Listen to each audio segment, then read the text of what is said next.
Sejam bem-vindos a essa primeira aula do curso básico de microcontroladores, onde nós estaremos estudando os conceitos gerais dos microcontroladores. O conteúdo nessa videoaula estará dividido nas seguintes partes. Começaremos com comentários sobre o microcontrolador, depois passaremos a falar os conceitos gerais. Quais as diferenças básicas entre um microprocessador e um microcontrolador? A história, microcontroladores e sua evolução, quais são os fabricantes e, finalmente, falaremos sobre as aplicações utilizando microcontroladores. O microcontrolador. Nós podemos observar na foto da apresentação um pequeno microcontrolador, que não é outra coisa que um componente elétrico, um chip, mas ele tem uma capacidade de ser programado. Isto quer dizer, eu posso fazer um programa no computador e esse programa gravá-lo neste pequeno chip. E este pequeno chip irá executar o programa que eu desenvolvi. Então, isso abre muitas portas para poder realizar diferentes aplicações. Encontram-se esses pequenos microcontroladores embebidos nos equipamentos como teclados, ratos, televisões, máquinas de lavar, alarmes, jogos eletrônicos, relógios, automóveis, etc. Para a gente ter uma ideia do crescimento e da utilização dos microcontroladores, segundo o DataCast, no ano 2000, já havia 240 microcontroladores distribuídos no lar americano. Vamos falar um pouquinho sobre o que é um microprocessador. Um microprocessador também é um circuito integrado, mas exclusivamente contém a CPU.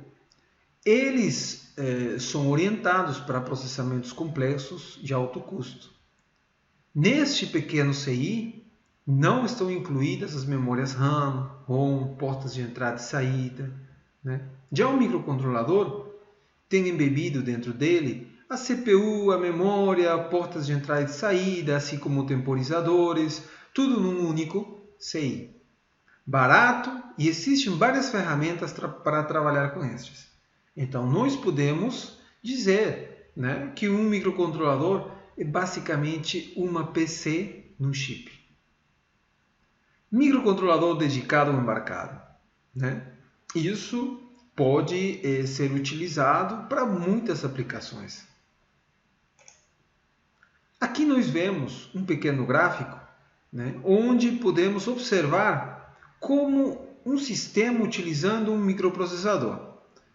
Um microprocessador irá precisar, claro, esse CPU está representado no microprocessador, mas ele vai precisar de quê? De memória RAM, de memória ROM, portas de entrada e saída, temporizadores, portas de comunicação, não é verdade? Já no microcontrolador, não. Todos estes chips que seriam parte de um sistema microprocessado vão estar agora dentro de um único chip. Isso aqui é um microcontrolador. Mas não podemos descaracterizar o microprocessador, que são usados em aplicações mais complexas. Esse pequeno gráfico vai nos mostrar o que eu preciso para desenvolver um sistema microprocessado. Aqui eu vou precisar de vários chips e no microcontrolador só de um chip. Perfeito?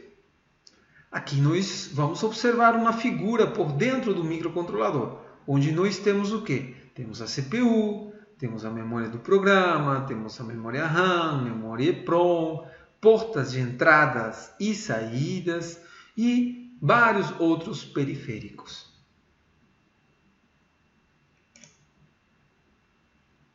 Em 1971, aparece comercialmente o primeiro microprocessador, chamado 4004. Quem fabricou esse microprocessador foi Intel. No 76 surgem os microcontroladores. Então, nós podemos ver no gráfico aqui na parte inferior como foi feita uma divisão a partir do ano 76 entre os microprocessadores e os microcontroladores. Perfeito? Mas é preciso de falar sobre a evolução para nós poder conhecer, né, e entender por que existem diferentes famílias de microcontroladores. Vocês podem ver aqui na transparência que existem várias famílias de 8 bits, 16 bits e 32 bits. Então isso aqui foi uma evolução dos microcontroladores. Apareceram primeiramente os microcontroladores de 8 bits, posteriormente os de 16 e hoje nós temos os de 32. Com respeito à tecnologia de programação, inicialmente o programa era gravado em ROM pelo fabricante, né? Havia a desvantagem no grande volume de produção, para justificar sua produção a partir do ponto de vista econômico. Então era muito difícil, né, eles fabricar pequenos ou pequenas quantidades. Depois eles criaram, né, a tecnologia OTP, onde o usuário podia fazer a programação uma única vez, né? Perfeito? Depois, se você gravava de forma errada, o teu programa não funcionava, tinha algum erro, o microcontrolador tinha que ser descartado. Depois apareceram os microcontroladores que podiam ser gravados com a memória EPROM. Aqui estamos vendo um pequeno gráfico, né? Uma foto de um microcontrolador com memória EPROM, da Atmel. Você vê, ele tem uma pequena janela, né? Então você gravava ele de forma eletrônica, mas para poder apagar o programa, você precisava de expor essa pequena janela à luz ultravioleta por alguns minutos, para que depois você novamente possa gravar o seu programa. Mas isso foi melhorado quando apareceram os microcontroladores com memória EPROM, né? Que permitiram tanto a gravação como você deletar o programa de forma elétrica. Então já não precisava mais dessa janelinha e o processo de realizar testes, etc., era muito mais rápido. Posteriormente, apareceu a memória flash, com baixo custo e uma velocidade bastante maior. Dessa forma, nós podíamos, da mesma forma que a EPROM, gravar e apagar as memórias de forma elétrica, mas de forma mais rápida e com capacidades maiores de memória. Também um ponto importante na evolução dos microcontroladores é a velocidade. A velocidade com a qual os microcontroladores podem trabalhar. Ao contrário de microprocessadores, o objetivo fundamental de um microcontrolador não é executar as operações em velocidade de centenas de megahertz. O interessante é a de executar as operações na velocidade máxima com mais baixo consumo de energia, um custo razoável. Mas, entretanto, você poderá observar que as velocidades nas novas famílias dos microcontroladores são cada vez maiores. E em questão de memória, da mesma forma como na memória de programação, também foi mudada a memória, né? A quantidade de espaços de memória que podia se ter em cada microcontrolador. Como o código é o fator determinante no desenvolvimento do microcontrolador, né, a quantidade de memória disponível se torna um fator importante na escolha da máquina. Normalmente os sistemas suportados por um microcontrolador não exigem grandes quantidades de memória para o código e dados. Para código até 1 MB e para dados até 128 KB. Bom, e falando sobre os periféricos. Os microcontroladores normalmente são classificados em família, né? Então existem várias famílias de microcontrolador e cada família tem um grupo determinado de periféricos. A partir da aplicação que a família de microcontroladores se destina, um conjunto de periféricos específicos é escolhido, integrado a um determinado microcontrolador. Então, nós estamos vendo aqui, né, os periféricos que normalmente nós podemos encontrar no microcontrolador. Temos temporizadores, conversores analógicos digitais, entradas, saídas de propósito geral, relógios de tempo real, sistemas de proteção de fluxo de programa, portas de comunicação assíncrona, portas de comunicação síncrona, uma ou várias, perfeito? Portas USB e portas de depuração. Mas também nós temos periféricos especiais, como são controladores Ethernet, geração criptográfica, geração de números aleatórios, tratamento de aritmética, ponto flutuante, né? Números com ponto flutuante. Então, todos esses periféricos são como se fossem pequenos hardwares que vão estar embutidos dentro do microcontrolador. Perfeito? Né? E sobre a linguagem de programação? Bom, existem diferentes linguagens de programação, a gente pode encontrar na internet, procurando, navegando aí na nuvem, né? Diferentes formas de programar um microcontrolador. Mas a linguagem que está muito mais próxima ao microcontrolador é o Assembler. O Assembler te possibilita desenvolver códigos com melhor eficiência, sendo que esse código vai ser executado de forma mais rápida, né? E você vai poder utilizar melhor os recursos, né? Consumindo menor memória do microcontrolador. Entretanto, né, a maior parte dos programadores prefere programar utilizando a linguagem C ou C++, né? Porque você tem inúmeras bibliotecas, muitos exemplos, a linguagem é mais próxima à linguagem normal que a gente usa, e C normalmente é ensinado em várias faculdades, muitos programadores têm esse conhecimento, né?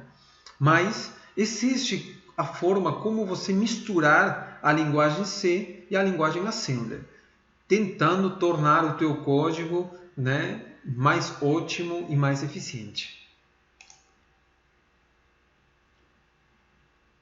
O que é o montador Assembler?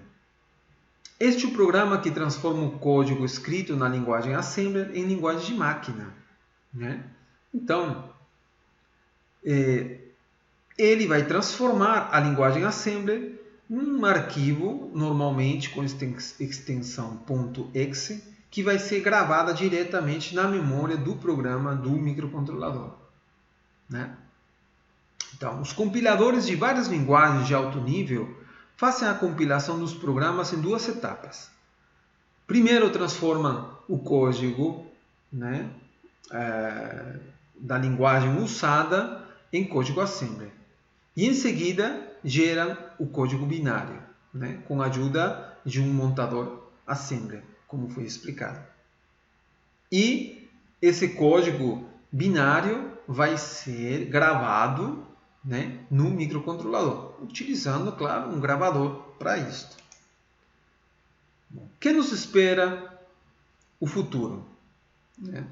A evolução dos microcontroladores, né, está relacionada com a velocidade de execução, baixo consumo de energia, um elevado grau de miniaturização, aumento da capacidade de manipulação de dados, de capacidade de dispositivos de memória e periféricos. O futuro prevê uma migração, né, acelerada de microcontroladores de 8 e 16 bits para 32 bits e, por que não, superior.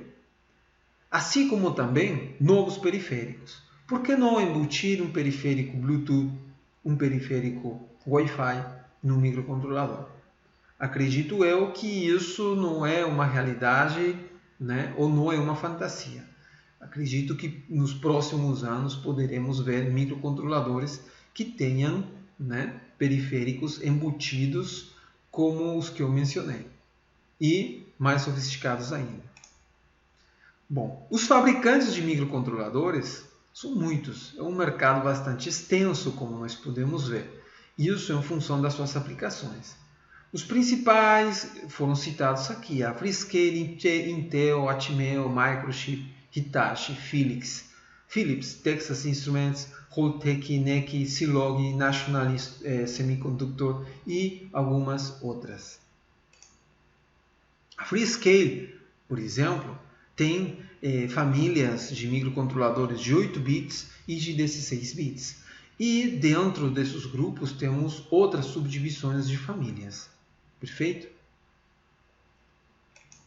A Intel, né, também é uma grande fabricante de microcontroladores, sendo que seu microcontrolador mais famoso e bastante utilizado ainda é o microcontrolador 8051. Né? A gente consegue encontrar diferentes bibliografias sobre este microcontrolador, bastante utilizado na academia e na indústria para desenvolver dispositivos. A Atmel também, né, é uma companhia de semicondutores fundada no 84. Suas famílias de microcontroladores incluem derivados do 8051, né, baseado na estrutura ARM e suas arquiteturas próprias, como são o AVR e o AVR32. Temos algumas famílias, o AT-Tiny, o AT-Mega e o AT90S. Né? Aqui podemos observar alguns microcontroladores desse fabricante. Bom, e o que é o Arduino? O Arduino é um microcontrolador. Na verdade, o conceito do Arduino, né, é diferente. O Arduino é uma plataforma de computação física de código aberto e uma simples placa de entradas e saídas, e um ambiente de desenvolvimento que implementa uma linguagem relacionada à fiação.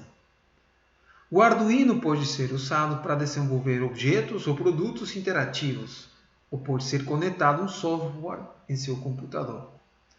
O Arduino nasceu da necessidade, né, de tornar mais fácil a programação de microcontroladores. Professores da Itália perceberam que os alunos tinham muita dificuldade em programar diretamente microcontroladores. Desenvolveram, né, um ambiente de programação de alto nível para fazer esse trabalho, e para tentar afastar um pouco o aluno da parte eletrônica, eles desenvolveram placas, diferentes placas. Nós estamos vendo aqui, né, o Arduino Uno, mas existem muitas outras variedades de Arduinos com hardwares diferentes. Então, isso facilita o aluno, né, ou ao interessado em programação a trabalhar com esse tipo de plataforma. Com o uso e, vamos dizer assim, a popularização do Arduino, foram desenvolvidas diferentes hardwares para poder facilitar o uso dos programadores, dos usuários. E esse nome popularmente é conhecido como Shield. É o Shield do Arduino. Nós estamos vendo aqui diferentes shields. Por exemplo, temos o shield Ethernet, né? Temos o shield do cartão SD para poder utilizar uma memória. Temos o shield do eShield para poder utilizar uma comunicação sem fio. Temos o shield de motores para poder ligar motores, né? Então esse aqui seria uma pequena eletrônica de potência. E temos uma infinidade de outros shields que vocês podem encontrar, né? Mas todos esses shields do Arduino são hardwares que podem ser usados com outros tipos de microcontroladores, não exclusivamente o Arduino, né? Que normalmente utiliza o microcontrolador fabricado pela Atmel, mas isso não é uma regra. Já existem plataformas que emulam o Arduino utilizando microcontroladores de outros fabricantes. E Para finalizar essa parte dos fabricantes, nós vamos falar da Microchip, que é uma das empresas líderes em venda de microcontroladores, especialmente de microcontroladores da família de 8 bits. Né? Nós estamos vendo aqui o microcontrolador que este curso, né, vai trabalhar, que é o PIC16 F877. Perfeito? Então, todos os microcontroladores da Microchip são chamados, né, de PIC. Aqui nós vamos observar, né, as diferentes famílias de microcontrolador. Se nós nos deslocamos em sentido horizontal nesse gráfico, podemos observar que à medida que ficamos mais à direita, a família vai ter maior desempenho. Mas se vamos subindo também, essa família vai ter maior funcionalidade. Né? Então nós temos três grandes famílias. A família de 8 bits, a família de 16 bits e a família dos 32 bits. Curiosamente, a Microchip chamou as famílias de 8 bits de PIC10, PIC12, PIC16, PIC18. E as famílias de 16 bits, PIC24 e DS PIC30 e 33. A partir da 32 bits, né, eu acho que tentaram corrigir e começaram a chamar de PIC32. Okay? Isso gerou uma certa confusão, ou hoje gera uma certa confusão, né? Mas o PIC18, na verdade, é da família dos 8 bits. É um PIC de 8 bits. Bom, aqui também é um gráfico parecido ao anterior, onde à medida que nós vamos indo de baixo para cima, né, vamos ter maior desempenho e maior capacidade de memória da família. E à medida que nós nos deslocamos à direita, teremos um maior custo também. Né? E esse gráfico vai nos ajudar a observar o custo. Então, o microcontrolador ou as famílias mais vendidas, né, da Microchip são essas aqui, o PIC12 a 16. Perfeito? Isto porque são microcontroladores bastante baratos e que resolvem a maior parte dos problemas, né, hoje, que são dispositivos bastante pequenos, né, ou eletrodomésticos que têm funcionalidades bastante reduzidas. Que aplicações nós podemos ter com os microcontroladores? Em muitas áreas, como são automatização industrial, aquisição e quantificação de variáveis físicas, controle de processos industriais, ensino e pesquisa, eletrodomésticos, indústria automotriz, robótica, indústria informática, sistemas de segurança. Beleza? Aplicações dos microcontroladores, agora, né, observando alguns gráficos, nós podemos observar instrumentos nos carros, no setor da aviação, nos brinquedos. Né? São vendidas bilhões de unidades e cada uma dessas terá um ou mais microcontroladores. Se a gente se remontasse um pouquinho atrás, vamos observar também outras aplicações com sistemas embarcados, usando geralmente microcontroladores ou microprocessadores. Né? Aqui temos o PS2, que utiliza um microprocessador. Esse aqui é um Palm, que usa um microprocessador, pelo fato dessas duas aplicações trabalhar com imagens. Né? Aqui temos uma televisão que poderia trabalhar com um microprocessador ou um microcontrolador. Isso vai depender das funcionalidades, né, que você vai dar para esse microcontrolador ou microprocessador. Um telefone como esse não precisa mais de um microcontrolador. Um celular, certo, antigo, seria suficiente um microcontrolador, não precisaríamos de um microprocessador. E esses aqui que tocavam videocassetes, relógios portáteis com baixas resoluções, com pequenas funcionalidades, né? Poderia ser suficiente um microcontrolador. Bom, também temos, né, as aplicações na área de ensino e desenvolvimento. porque, queiras ou não, esse tipo de aplicações, esse tipo de trabalho vai desenvolver nos jovens, em adultos e até em crianças a sua capacidade de raciocinar, né?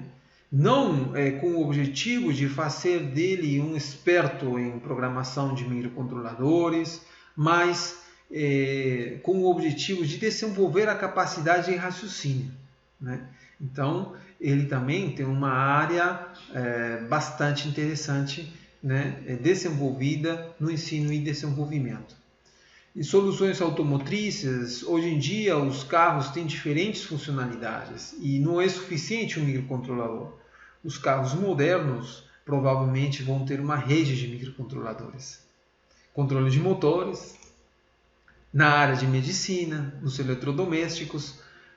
A cada dia, a cada ano, nós podemos observar eletrodomésticos com displays, com botões, com certas funcionalidades que só poderão ter utilizando microcontroladores. E por que utilizar um microcontrolador? Porque vai tornar o seu produto muito mais barato. Perfeito? E alguns outros exemplos, não só usando microcontroladores, senão também microprocessadores, né? Na pesquisa aqui temos um robô, né? Bastante complexo, um humanoide, né?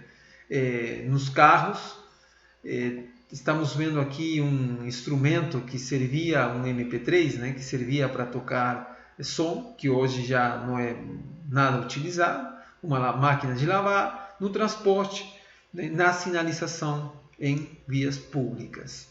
E temos também brinquedos, bom, infinidade de aplicações nós podemos utilizar microcontroladores, microprocessadores, enfim, sistemas embarcados, né, onde nós podemos colocar nossos programas e as funcionalidades dos programas para rodar, né, nesses sistemas embarcados.